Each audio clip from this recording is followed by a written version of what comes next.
오늘 본문 에베소서 2장 8절부터 11절까지 말씀 통해서 죽도록 충성하는 교회라는 제목으로 말씀 함께 나누겠습니다. 많은 사람이 한국 교회가 위기에 처했다고 고백합니다. 작년 9월 기준에서 코로나 팬데믹 기간에 장로교인은 55만 명이 줄었고 장로교회 수는 370개가 줄었습니다. 교회는 고령화가 이루어지고 있고 젊은 사람들은 교회에서 소망을 찾지 못하고 교회를 떠나고 있습니다. 한국 교회의 위기가 교인의 문제인지 아니면 교회의 문제인지, 목회자의 문제인지 아니면 시대의 문제인지는 몰라도 한국 교회는 원인 분석이 어려울 정도로 위기에 빠져 있습니다. 전문가들이 교회의 위기를 탈피하기 위해 많은 해결책을 내놓았습니다. 교회가 진심으로 회개해야 한다. 교회의 말씀이 회복되어야 한다. 교회가 지역사회와 함께 가야 한다. 맞는 말이지만 너무 이론적이고 원론적인 말이라 식상하기도 합니다. 저는 한국교회가 위기에서 벗어나려면 기본적으로 이것부터 안 하면 좋겠습니다. 싸우는 것입니다. 교회가 싸우지 않았으면 좋겠습니다. 교회가 싸우지만 않아도 교회는 어느 정도 회복의 소망이 있습니다. 교회 사람들은 저마다 교회를 위해 그리고 진리를 위해 싸운다고 생각하지만 세상 사람들은 그렇게 보지 않습니다. 교회는 싸우지만 않아도 지역에서 부흥하고 성장할 수 있습니다. 여수에서 교회를 개척했었습니다. 저는 절대 싸우지 않는 행복한 교회를 만들고 싶었지요. 그러나 저는 개척을 준비하는 과정에서 제 1호 교인과 싸웠습니다. 1호 교인은 바로 아내를 의미합니다. 저는 교회 교육관 도배를 하면서 벽지 색깔 선택 문제로 아내와 다퉜습니다. 그리고 교회 점심 메뉴로 의견 대립이 있었고 본당 로비에 커피포트를 둬야 하는지 말아야 하는지의 문제로 싸웠습니다. 교회 싸움이 이렇게 시작되는구나. 교회 싸움이라는 게 이렇게 별거 아닌 문제로 시작이 되어 점점 커지는구나 라는 생각이 들었습니다. 보통 교회가 다투는 이유는 제가 분석한 결과 크게 두 가지 때문이었습니다. 하나는 개인의 미성숙함 때문이었고 또 하나는 서로 다른 기준과 가치관 때문이었습니다. 성숙하지 못한 사람들이 모인 곳에는 언제나 다툼이 있습니다. 기득권 싸움, 편가르기, 이렇게 성숙하지 못한 사람들이 모인 교회는 대부분 별거 아닌 유치한 일들로 다툽니다. 이런 교회는 사람이 성숙해지지 않으면 다툼이 멈추지 않습니다. 리더를 자주 바꾸고 교회 환경을 아름답게 꾸며도 정작 성도 개개인이 성숙하지 않으면 그 교회는 평안할 수 없습니다. 사람들의 기준과 가치관이 달라도 다툼이 끊이지 않습니다. 부부가 자주 싸우는 이유도 기준과 가치관이 다르기 때문 아닙니까? 자녀 교육관이나 물질관만 달라도 부부는 자주 싸웁니다. 교회도 사람마다 신앙 기준과 가치관이 다르면 그게 싸움의 원인이 됩니다. 그래서 교회가 화목하려면 신앙의 기준과 가치관이 서로 통일되어야 합니다. 저는 지금까지 설교를 통해서 우리 교회의 기준들을 몇 가지 정해왔습니다. 그 중에 몇 가지 정리하면 이런 내용들이었지요. 세상에는 완벽한 교회는 없다라는 생각으로 우리는 신앙생활을 해야 합니다. 이것이 우리가 가져야 할 신앙의 첫 번째 기준입니다. 세상에는 완벽한 교회는 없다. 이런 생각으로 믿음 생활해야 시험에 들지 않습니다. 교회가 완벽해야 한다라고 생각하는 사람들이 목사가 왜 저래? 장로가 왜 그래? 라는 말을 합니다. 목사도 장로도 사람이기에 실수합니다. 저는 사무실에서 설교문을 열심히 읽으면서 검토하다가 정작 설교단에 올라올 때에는 설교문을 책상에 두고 맨몸으로 올라올 때가 많습니다. 새벽에 보통 그런 일들이 좀 많이 있었지요. 참 난감합니다. 설교 준비를 열심히 했는데 망치고 내려올 때가 한두 번이 아니지요. 사람은 절대 완벽하지 않습니다. 늘 실수하고 부족한 사람들이 모인 곳이 교회입니다. 사람이 완벽하지 않는데 어찌 교회가 완벽할 수 있겠습니까? 빌리 그레이엄 목사님이 명언을 남겼습니다. 세상에는 문제없는 교회는 없습니다. 만약 당신이 문제없는 교회를 발견했다면 당신이 그 교회에 가지 마십시오. 당신 때문에 그 교회에 문제가 생길 것입니다. 그만큼 교회는 완벽한 교회가 이 땅에 존재하지 않는다는 것입니다. 교회가 완벽하지 않는 이유 바로 내가 완벽하지 않기 때문이지요. 죄인이 모인 교회는 언제나 미흡하고 부족합니다. 이 기준을 염두에 두고 신앙생활해야 우리는 다투거나 싸우지 않습니다. 또 하나, 교회는 사랑의 원리로 굴러가야 합니다. 교회가 완벽하지 않지만 그래도 교회가 잘 굴러가는 이유는 교회에 사랑이 있기 때문입니다. 교회는 사랑의 원리로 작동하는 곳입니다. 교회는 사랑의 원리로 움직이는 곳이기에 실수해도 용서하고 잘못했을 때 허물을 덮어줍니다. 교회가 경제 원리나 또 성공의 원리로 움직이는 곳이라고 한번 생각해 보십시오. 그 교회가 삭막하지 않겠습니까? 교회가 경제 원리로 작동하면 교회는 부자들만 대접받습니다. 그리고 재정이 들어갔는데 왜 좋은 결과가 나오지 않느냐고 따지는 일들이 벌어집니다. 그러면 별로 성과가 없는 곳에는 앞으로 재정을 지원하지 않는 일들이 발생하는 겁니다.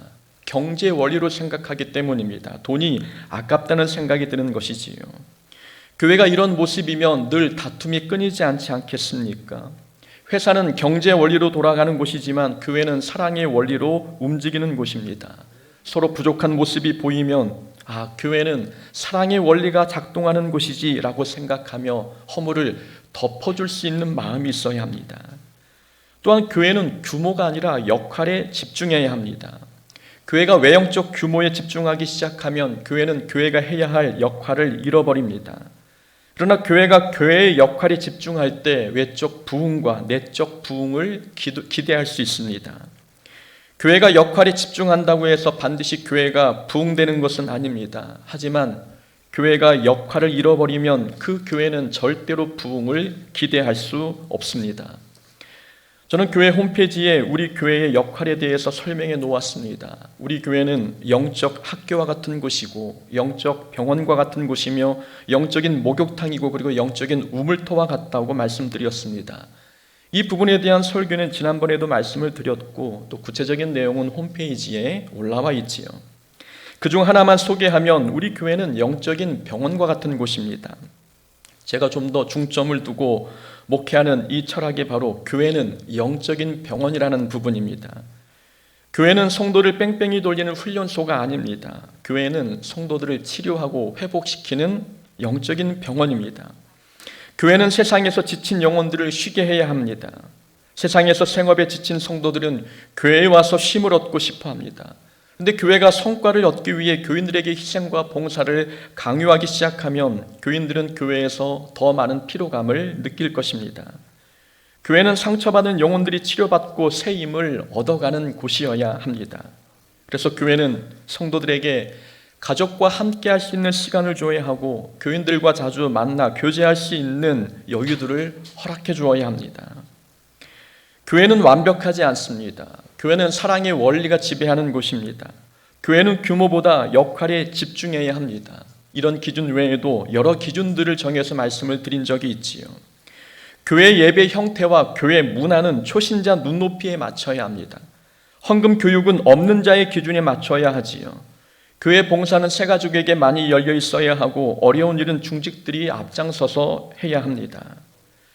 우리가 이렇게 하나의 기준과 하나의 신앙 철학을 갖게 된다면 교회는 다투지 않고 화평할 수 있습니다.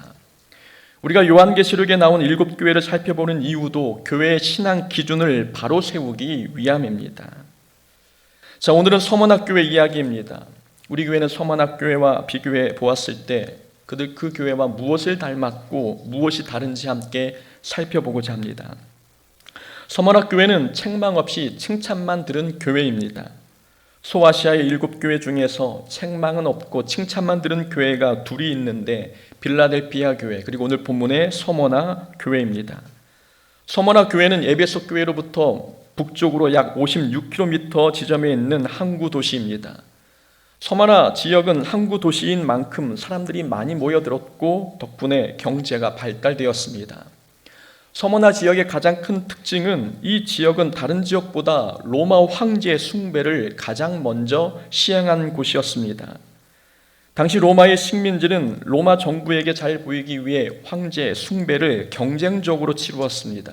이유는 황제 숭배를 하면 로마 정부로부터 많은 경제적 지원을 받을 수 있었기 때문이지요. 그래서 황제를 숭배하는 지역의 주민들은 부유하게 살았습니다. 서머나 지역이 잘 사는 지역이 된 것도 이렇게 황제 숭배를 다른 지역보다 잘했기 때문입니다. 9절 말씀입니다. 내가 내 환난과 궁핍을 알거니와 실상은 내가 부유한 자니라. 예수님께서 서문학교회를 평가하신 내용입니다. 그런데 서문학교회 교인들은 모두가 가난했습니다. 내가 내 환난과 궁핍을 안다 말씀하신 것을 보니 서문학교회 교인들은 부자들이 없었습니다. 서문화 지역은 경제적으로 풍요로웠는데 왜 교회 교인들은 가난했을까요? 교인들이 황제 숭배를 거부했기 때문입니다. 로마 정부는 황제 숭배를 하지 않는 사람은 상인조합에 가입시켜주지 않았습니다. 돈을 벌려면 황제 숭배를 해야 되는데 교인들이 황제 숭배를 거부하니 경제 활동을 할 수가 없었습니다. 당연히 가난이 찾아올 수밖에 없었던 것이지요. 그런데 여기에 더불어 유대인들이 믿는 자들을 핍박하기 시작했습니다. AD 70년에 예루살렘이 로마의 디도 장군에 의해 함락되었습니다. 그때 예루살렘에 있던 유대인들이 대거 서머나 지역으로 이주해 왔습니다. 서머나 지역으로 이주해 온 유대인들이 로마 정부와 손을 잡고 예수 믿는 그리스도인들을 핍박하기 시작했습니다.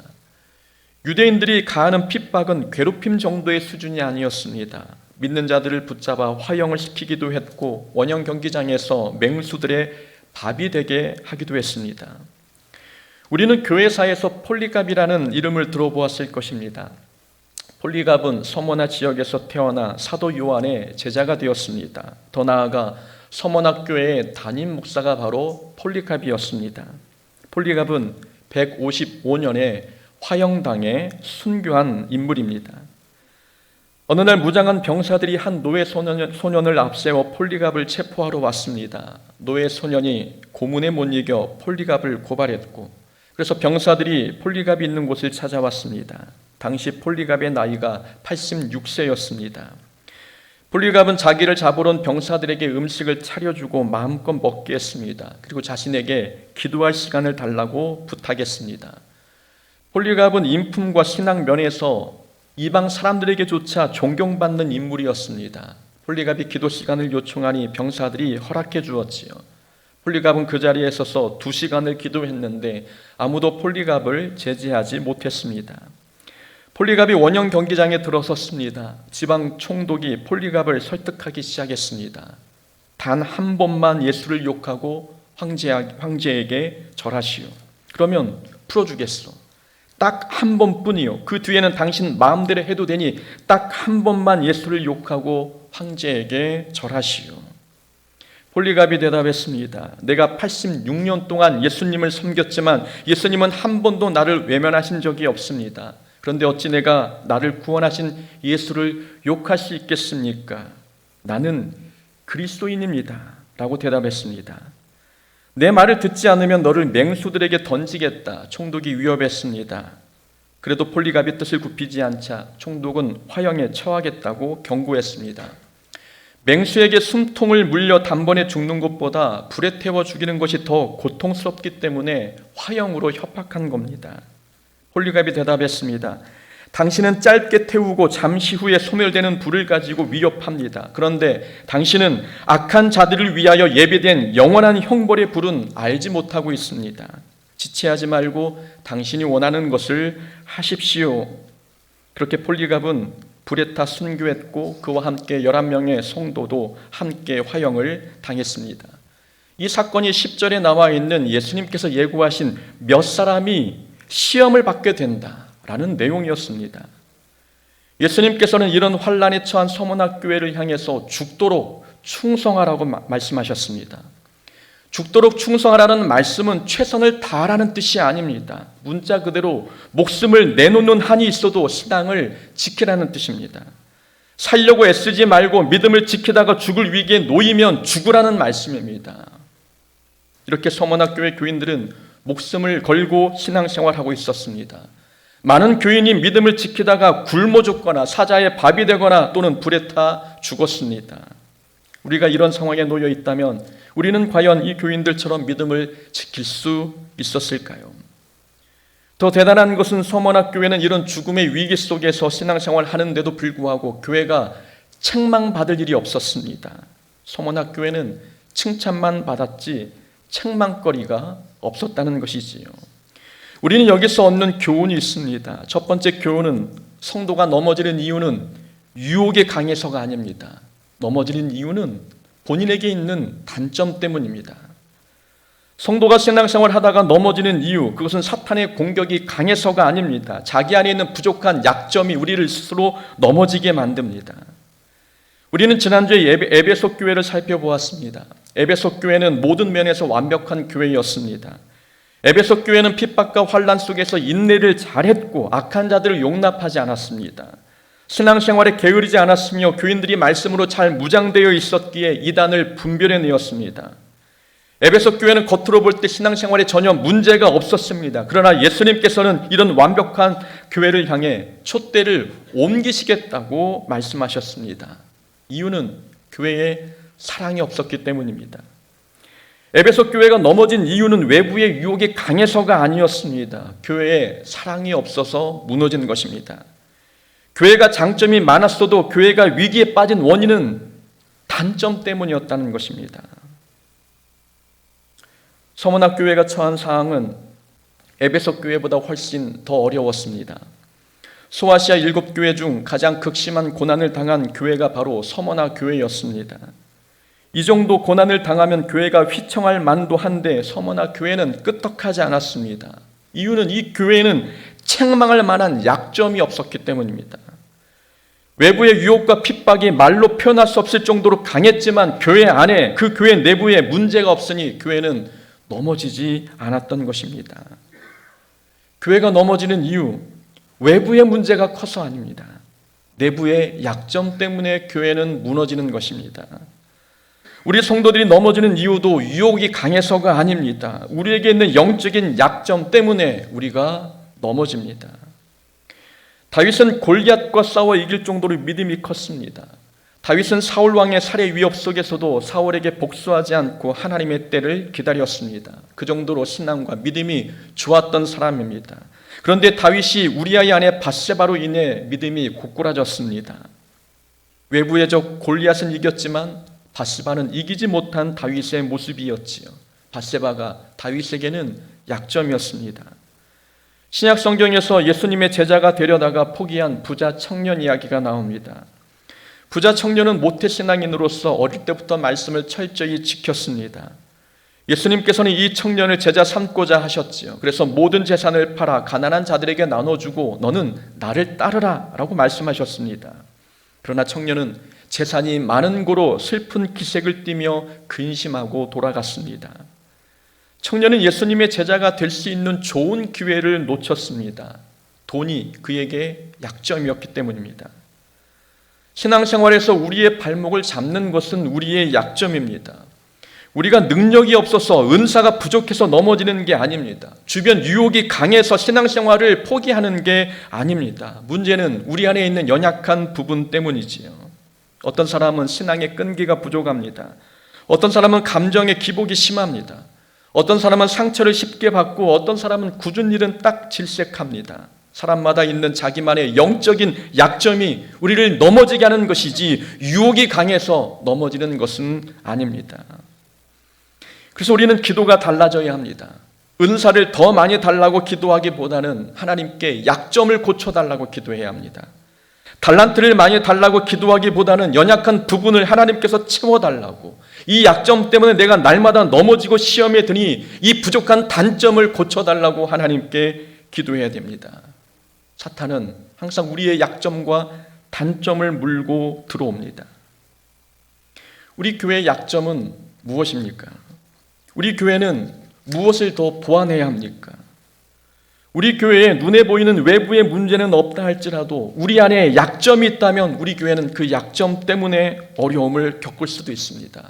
우리 교회는 외부의 위협도 경계해야 하지만 우리 안에 있는 문제점도 보완해야 합니다. 그래야 교회가 건강하게 세워질 수 있습니다. 서문학교의 교인들은 생계를 꾸려나가기 어려울 정도로 가난했습니다.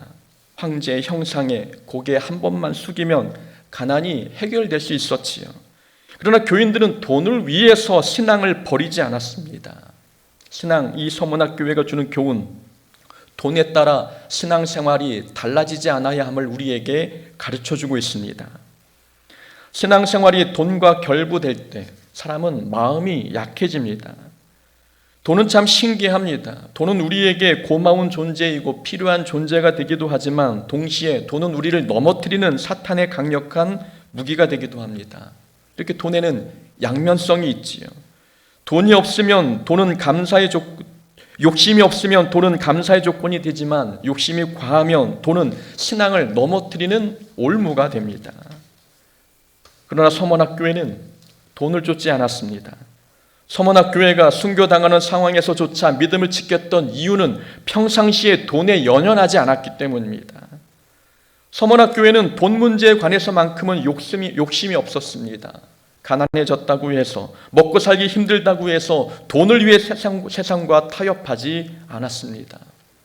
그러니 사탄이 경제권을 빼앗아가도 믿음이 흔들리지 않았던 것입니다. 우리의 신앙은 어떻습니까? 신앙 때문에 경제적 손실을 본다면 우리는 우리의 신앙생활을 계속 영위할 수 있겠습니까? 어떤 사람들은 신앙생활에 열심히 돈에 달려 있습니다. 신앙생활을 열심히 하는 이유도 성공하기 위함이고 열심히 예배생활하는 것도 많은 복을 얻기 위함인 사람이 있습니다. 이런 사람은 환경이 달라지면 신앙의 열심도 달라집니다. 성공을 기대했는데 실패가 찾아온다거나 복을 기대했는데 가난이 찾아온다면 신앙이 돈에 달린 사람은 금방 믿음이 돌아서고 맙니다. 그러나 어떤 사람은 돈과 상관없이 신앙생활을 열심히 합니다. 돈이 있든 없든 신앙생활에 기복이 없는 사람, 이런 사람이 서문학교의 교인처럼 칭찬받는 신앙인입니다. 우리가 예수님께 칭찬받는 신앙생활이 되려면 물질 훈련부터 해야 합니다. 우리가 신앙생활에 시험 드는 것도 돈 때문일 때가 많고 교회가 다툼이 일어나는 원인도 돈이 원인일 때가 많습니다. 목사가 넘어지는 원인 중 하나도 돈 때문일 때가 있지 않습니까? 목사가 돈에 관해 훈련만 잘 받아도 목회 실패하지 않을 수 있습니다. 주변에는 보면 돈에 넘어진 자들을 많이 봅니다. 해외 선교지에서 선교사에게 직접 전달하는 선교 헌금은 영수증이 남지 않습니다. 그걸 손댔다가 낭패를 본 목사님을 보았습니다. 어떤 목사님은 선교지에 땅을 사서 교회를 짓겠다며 헌금을 받았는데 아무것도 하지 않은 분도 계셨습니다. 때로는 몇 천만 원, 때로는 단돈 몇만 원에 목사의 양심을 내려놓는 사람들이 있는 것이지요. 저라고 안전하겠습니까? 돈은 많으면 많은 대로 유혹이 있고 없으면 없는 대로 유혹이 찾아옵니다. 그래서 우리는 서로 이 부분을 위해서 서로 기도해 주어야 합니다. 여러분들은 저를 위해서 이 부분에 관해서 기도해 주셔야 제가 살고 교회가 살 수 있습니다. 돈은 시대를 초월해서 언제나 성도를 넘어뜨리는 우상이 되어 왔습니다. 이스라엘은 돈 때문에 아이성 전투에서 패배했고 발람 선지자도 물질 때문에 하나님의 뜻을 거역해서 그래서 나귀에게 책망까지 받았습니다. 가룟 유다가 예수님을 판 것도 돈 때문이었고 초대교회의 첫 시험거리도 돈이었습니다. 아나니아와 삽비라 부부의 헌금 사건은 초대교회에 찾아온 첫 번째 유혹이었습니다. 돈은 어느 시대에든지 성도를 유혹하는 강력한 사탄의 무기가 되고 있었다는 것입니다. 우리가 돈에 걸려 넘어지지 않으려면 하늘의 상급을 바라봐야 합니다. 내가 내 환난과 궁핍을 알거니와 실상은 내가 부유한 자니라. 서문학교회는 이 땅에서는 궁핍했지만 하나님 나라에서는 부자였습니다. 지금 당장 주머니에 돈은 없어도 하나님 나라에 많은 상급이 쌓여있는 교회가 바로 서문학교회 교인들의 삶이었습니다. 교인들은 알고 있는 겁니다. 이 땅의 삶은 금방 지나가 버린다. 그러나 하나님 나라는 영원히 우리에게 주어진다는 것을 믿음의 눈으로 보았습니다. 우리가 믿음을 지키느라 이 땅에서 가난할 수 있지만 그러나 하나님 나라에서는 영원한 하나님 나라에서는 영원한 부자로 살 수 있다는 것을 알았기에 서문학교회 교인들은 돈을 쫓는 삶을 살지 않았습니다. 돈을 이기지 못하면 환난도 이기지 못합니다. 물질 문제를 초월하지 못하면 하나님을 위해 큰 일을 하는 것도 불가능합니다. 우리 교회는 돈에 따라 신앙이 달라지지 않는 그런 교회가 되기를 원합니다. 그래서 돈 문제 때문에 넘어지거나 돈 문제 때문에 시험에 들지 않는 그런 평화로운 교회가 되기를 원합니다. 10절 말씀을 보니까 이렇게 고백합니다. 너는 장차 받을 고난을 두려워하지 말라. 장차 받을 고난, 장차 겪어야 할 고난이 또 있다는 말씀입니다. 지금까지 받은 고난도 견디기 힘든데 앞으로 더 큰 고난이 있을 거라고 예수님께서 말씀하셨습니다. 너희 가운데에서 몇 사람을 옥에 던져 시험을 받게 하리니 너희가 10일 동안 환난을 받으리라. 지금까지 잘 견디고 잘 믿음을 지켜왔는데 그러면 그 다음에는 좀 더 좋은 일이 있어야 맞지 않습니까? 그런데 예수님의 말씀을 보니까 앞으로 장차 받을 고난이 또 있다는 겁니다. 우리 여기서 얻는 교훈이 있습니다. 충성의 끝이 고난일 수도 있습니다. 충성의 끝이 고난일 수도 있는데 그래도 믿음을 포기하지 말라고 우리에게 교훈해 주고 있습니다. 서문학교회는 죽도록 충성했습니다. 그러나 충성의 끝이 순교였습니다. 죽도록 충성했는데 정말 그 충성의 끝이 죽음이었다는 것입니다. 이럴 때 사람들은 시험에 들고 하나님이 어디 계시느냐고 따집니다. 이 정도 고생하고 충성했으면 삶이 조금 나아져야 하는데 세상과 타협한 사람들은 편하게 살고 믿음을 지킨 성도들은 더 큰 고난을 당하고 있습니다.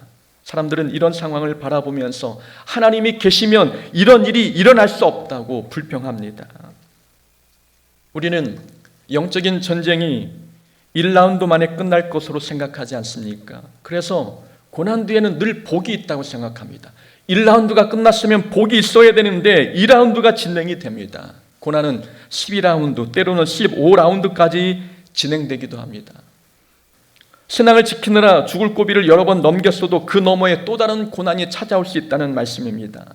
이럴 때 예수님께서 주신 처방전이 있습니다. 고난을 만나면, 고난 뒤에 또 다른 고난을 만나면 죽도록 충성하라는 것입니다. 충성의 끝이 고난이어도 죽도록 충성하는 것이 예수님께서 우리에게 주신 해결책입니다. 지금도 죽을 것 같은데 죽도록 충성하라니요. 예수님이 자기 일 아니라고 너무 쉽게 말씀하시는 것 같습니다. 그러나 예수님께서 죽도록 충성하라고 말씀하신 데에는 이유가 있습니다.